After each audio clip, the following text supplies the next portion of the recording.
Nightbeat starts right now. My mom died protecting her students, but who was protecting my mom? This will always haunt me and should always haunt all of you.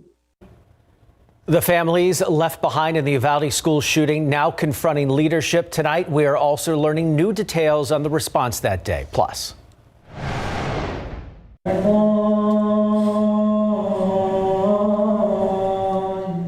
Months and now a special call is going out to find little Lena Keel. Tonight, San Antonio hears a message from her father. That story is coming up. They failed us. They failed our kids. They failed our city. They failed our community.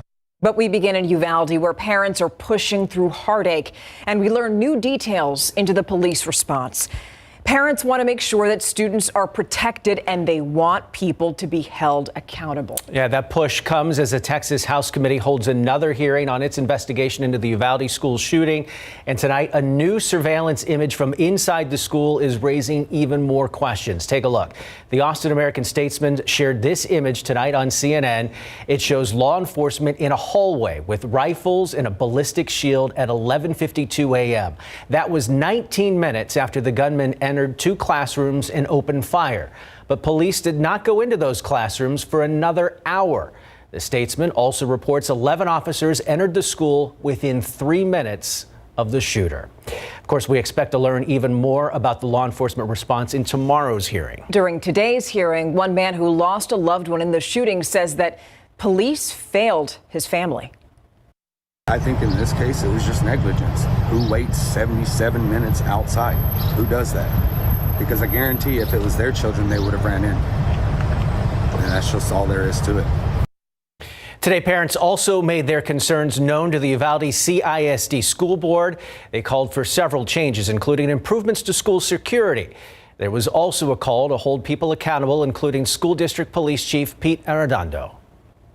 We're here because we have to speak for our children, because they can't speak for themselves anymore. You opened up this meeting saying, oh, you have all the necessary tools to educate these children where they need to be. But do you have the necessary equipment to make sure that they reach that point of their life? Because my daughter will never reach that point of her life. We also saw parents calling for change publicly just this weekend. Some people holding signs during a rally in Uvalde calling for Arredondo to be fired. Now, Pete Arredondo also sits on Uvalde's city council. He was actually sworn in right after the shooting. The thing is, he has yet to show up to a council meeting. Now, there's a special council meeting taking place tomorrow, and the agenda shows that council members could consider excusing Arredondo from future meetings if they grant him a leave of absence. Tomorrow's meeting is scheduled for 6 p.m., and it's unclear at this point if Arredondo will be there. New tonight, the rash of shootings continues. Bexar County deputies now questioning a 19-year-old in a deadly shooting. Investigators say the teen actually called 911 himself. This all happened around 3 o'clock this afternoon near Converse. Deputies say that 19-year-old called them to a home on Moon Rock. It's not far from Wagner High School. Investigators say a 31-year-old was shot in the chest and died. Deputies say the 19-year-old told dispatchers he shot the victim after they got into an argument in the driveway of the home. So far, no charges have been filed. And just over the weekend, in a separate shooting, a family barbecue turning deadly. Police say someone drove by and fired up to 30 rounds at the event, killing 2 people and sending 5 others to the hospital. This was just after 10 o'clock on Saturday night on Patron Drive on the city's south side. Chief William McManus says this is the second time that home was targeted in just the last 2 months. Still no arrests in that case either. Can you believe it's been 6 months and still San Antonio continues to search for Lena Keel? Today, people gathered for a prayer service to mark 6 months since that young girl was last seen. Her father is speaking with KSAT. He wants to make sure that we remember Lena Keel. The night team's Patty Santos is at the Muslim Children's Education and Civic Center. That's where the vigil was held tonight. And Patty, have police or the FBI told the family anything in this case? Well, the father tells us the police and the FBI, they have no answers for them, but their hope remains strong. About 100 people gathered in the mosque that you see here behind me just a couple of hours ago. The prayer has been the same for this last 6 months. Bring Lena home. I want from them to bring her back, since Lena is a very lovely and innocent girl. So I want from these people to bring her back. Speaking through a translator, Riaz Kil is asking whoever has information about his 4-year-old daughter, Lena Kil, to have mercy on his family. Tonight, friends united to pray and light candles in honor of Lena inside the Muslim Children's Education and Civic Center. No words can really translate just how devastating these last 6 months have been for the family. The last 6 months, I been living with the sorrow and upset, with sadness. There's also fear. The family recently welcomed a new baby home, but Kil says with Lena missing, he's worried about the baby's future. And a child born, everybody is happy about when my child born, so everyone was crying since we were very upset, sad about the future of my child, since we don't know what would be happening to him. The family says they've been harassed and people have spread conspiracies. Lena's father says the hope he had when he came to the United States from Afghanistan is now gone. We came here to have a safe and prosperous life, since my life was in danger back in Afghanistan. Here, only my life, it seems it's safe, but my wife and my children's life is not safe. And there is a $250,000 reward for anyone who can help bring Lena home. If you have information that could help police, call 210-207-7660. It has been 183 days, 26 weeks since she disappeared. And Tim, as you can imagine, this family has been counting every second of that. We'll send it back to you. Heartbreaking for that family. Thank you, Patty Santos, reporting live for us tonight. Now to a major new milestone in the COVID battle. The long wait is over for children as young as 6 months old. Some children now finally getting their first COVID-19 vaccines. Families with kids between 6 months and 5 years old have two options now. A smaller dose of Pfizer given over a course of 3 shots. This would be stretched out over 11 weeks. Moderna would come with 2 shots given 4 weeks apart. With school starting in the fall, doctors had this to say.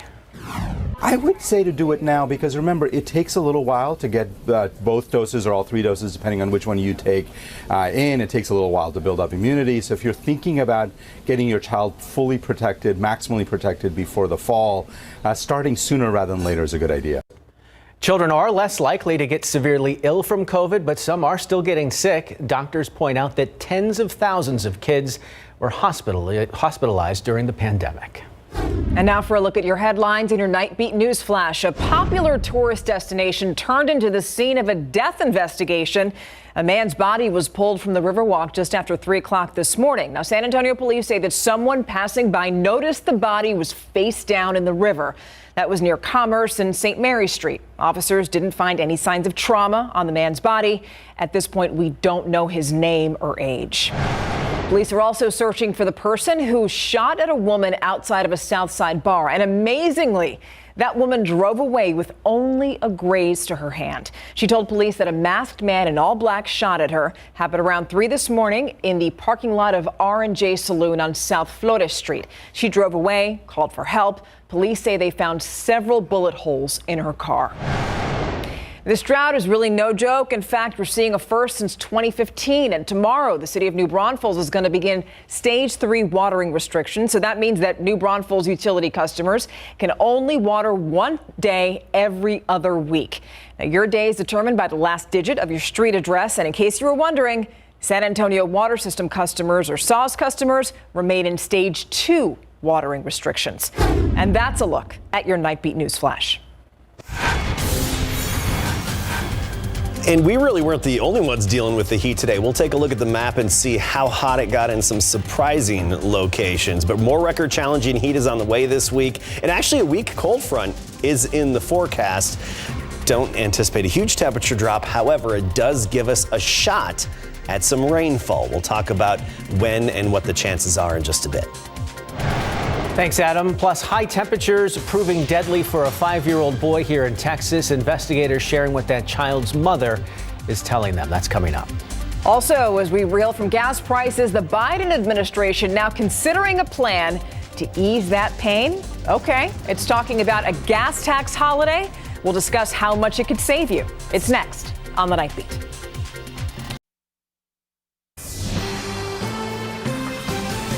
It is absolutely a parent's worst nightmare. A mother learned that her child is dead after he was left in a hot car.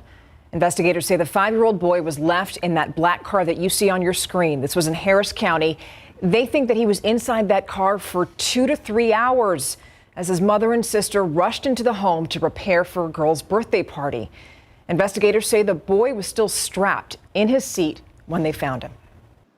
The preliminary information we have is in the past, the child knows how to apparently unbuckle himself and exit on his own.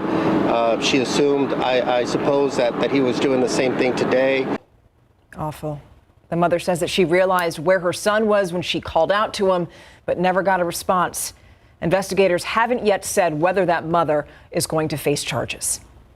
You know, stories like that are just proof that the summer heat is dangerous. It can also be demanding on the energy grid. And we saw that today when the Electric Reliability Council of Texas, or ERCOT, announced that yet another record was broken. ERCOT's dashboard showing Texans demanding more than 76 gigawatts today. Now, for perspective here, 75 was actually the previous record. And we broke that 8 days ago on June 12th.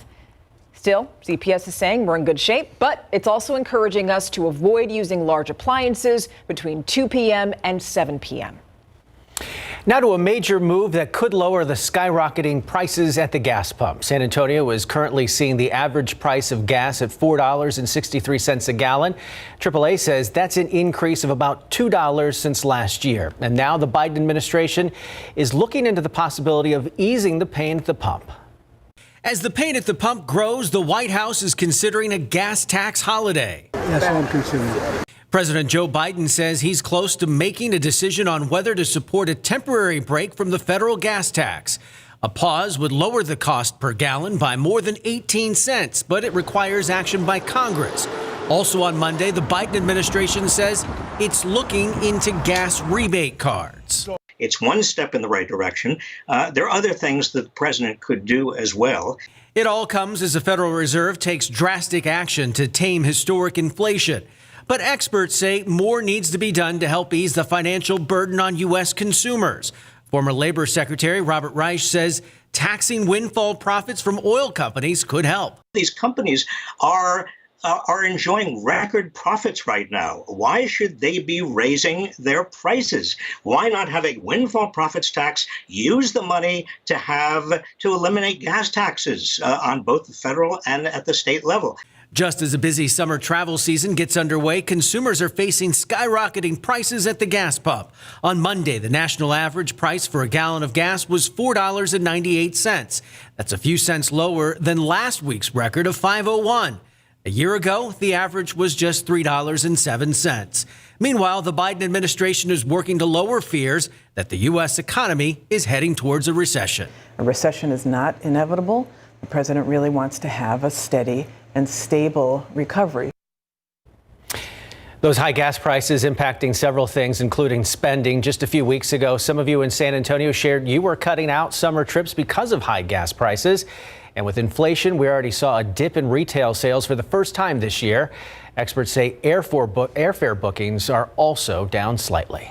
All right, now let's take things outside. Sky 12 over the quarry tonight, 89 degrees. And I have to tell you, showing this live picture here from Sky 12 just kind of makes me feel a little bit just easier because 89 degrees. I mean, it's not like the sun is beaming down on everybody who's there. No, we felt it earlier today. We've been feeling it, well, since early May. And, well, it's no surprise that temperatures are going to stay elevated tomorrow. I mean, right near 100. We'll say about 99. That's what we think the official reading will be. But close enough to 100. You're not going to feel the difference.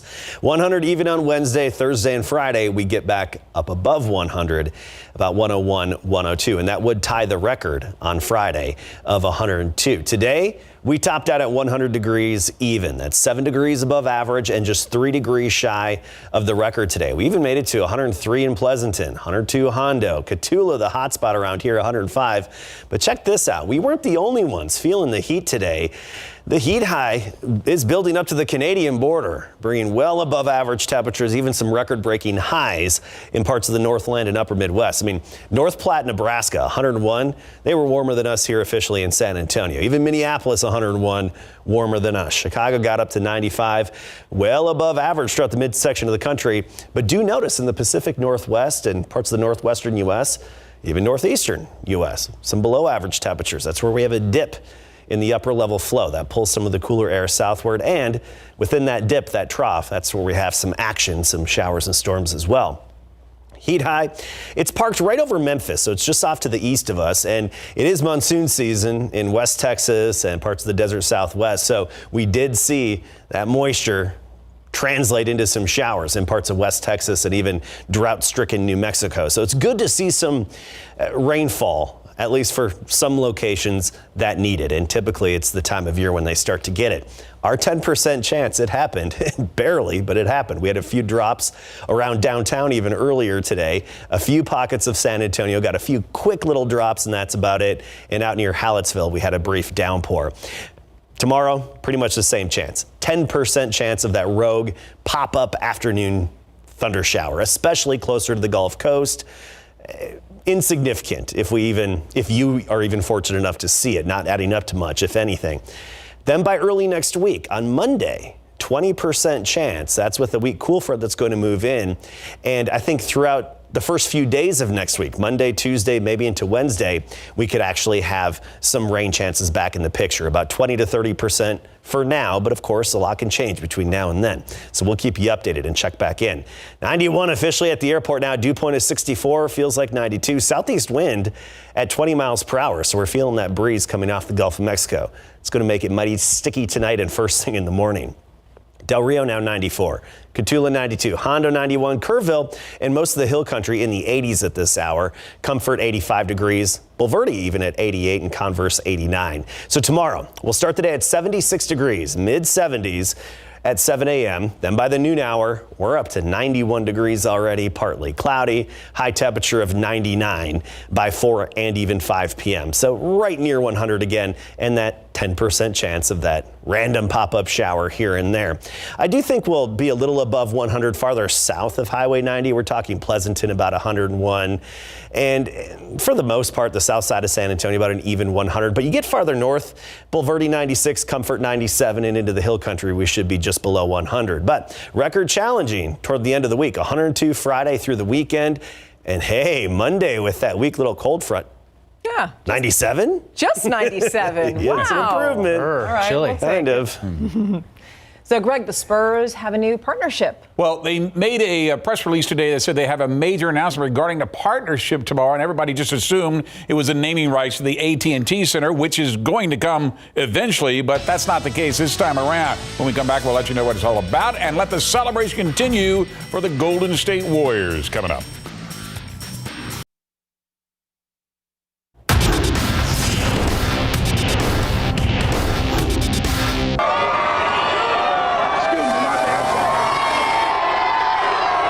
The Golden State Warriors get to celebrate their fourth NBA championship in the last 8 years with a few of their friends in San Francisco today in Big Board Sports. But first, our San Antonio Spurs are facing one of the most important weeks in franchise history when the NBA holds the 2022 NBA Draft. Most important draft for the Silver and Black since they made Tim Duncan the #1 overall pick in 1997. And perhaps their last with five-time NBA champion Greg Popovich as their head coach. That's because the Spurs have not one, not two, but 3 draft picks in the first round. The first at number 9 thanks to the NBA Draft Lottery, but they still have 2 more thanks to trades. Dealing Thaddeus Young to Toronto gets the Spurs number 20 overall pick, and the trade deadline swap for Derek White to Boston gave the Spurs a number 25 overall as well. But that's not all that the Spurs will be armed with. The draft is conducted in Brooklyn on Thursday night. Besides the 3 picks in the first round, number 9, 20, and 25, they also have the number 38 pick in round 2. Now, one of the big needs for the Spurs this offseason is a good backup big man to Jakob Poeltl. Since his contract expires at the end of this season, where he will become an unrestricted free agent, that relief could be found in the draft, and one possibility being mentioned with the number 9 overall pick is center Jalen Duren, a 6'11 6'11", 250-pound freshman out of Memphis, the AAC Freshman of the Year, first team All-AAC, to name a few of his early awards. Here are some of the other possibilities of the Spurs' first-round selections. Besides Duran, also Terry Eason, a forward out of LSU, and a guard, Christian Brown, out of Kansas, with the number 25 overall pick. And it all happens this Thursday, 7 p.m., Barclays Center in Brooklyn, New York, live on KSAT 12, and Larry Ramirez will be there. The Spurs have called a news conference tomorrow at 3 p.m. to announce a new major partnership. The Chief Executive Officer of the Spurs Sports and Entertainment, R.C. Buford, will be on hand for the announcement, along with special VIP guests. Remember, the naming rights to the AT&T Center expired after the 2021-2022 season, and the Spurs hired Legends Global Partnerships to represent Spurs Sports and Entertainment in securing a new naming rights partner by this fall. For the past 20 years, the Spurs' home has been named SBC Center and later AT&T Center,